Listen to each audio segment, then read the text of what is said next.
Asia কাপের সূচি ঘোষণা। বাংলাদেশের প্রথম ম্যাচ 11 সেপ্টেম্বর। আসন্ন এশিয়া কাপ নিয়ে ধোঁয়াশা অনেকটাই কেটে গেছে। কদিন আগেই ঢাকায় অনুষ্ঠিত হয়েছে এশিয়ান ক্রিকেটের কাউন্সিলের সাধারণ সভা। এই সভায় যদিও এশিয়া কাপ নিয়ে কোনো চূড়ান্ত সিদ্ধান্ত হয়নি, এবার এশিয়া কাপের পূর্ণাঙ্গ সূচি প্রকাশ করেছে আয়োজকরা। এশিয়া কাপ মাঠে গড়াচ্ছে 9 সেপ্টেম্বর, আর ফাইনাল হবে 28 সেপ্টেম্বর। পুরো এশিয়া কাপই আয়োজন করা হবে সংযুক্ত আরব আমিরাতে। বাংলাদেশ 11 সেপ্টেম্বর হংকং এর বিপক্ষে ম্যাচ দিয়ে এশিয়া কাপ শুরু করবে। এরপর 13 সেপ্টেম্বর বাংলাদেশের প্রতিপক্ষ শ্রীলঙ্কা, 16 সেপ্টেম্বর বাংলাদেশের প্রতিপক্ষ আফগানিস্তান। সুপার 4 পর্ব শুরু হবে 20 সেপ্টেম্বর থেকে। এর আগে 9 সেপ্টেম্বর আফগানিস্তান ও হংকং এর মধ্যকার ম্যাচ দিয়ে শুরু হবে এশিয়া কাপ।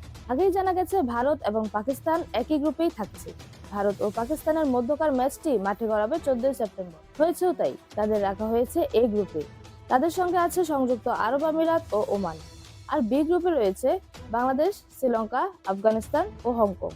এর আগে এশিয়া কাপ নিয়ে নানা জল্পনা কল্পনা হয়েছিল, তবে ঢাকায় অনুষ্ঠিত এসএসসির সভায় এশিয়া কাপ নিয়ে সব ধোঁয়াশা শেষ হয়েছে। এরকম আরো নতুন নতুন খেলার আপডেট পেতে অবশ্যই চ্যানেলটি সাবস্ক্রাইব করে রাখুন। ধন্যবাদ। লেভাস নিউজ।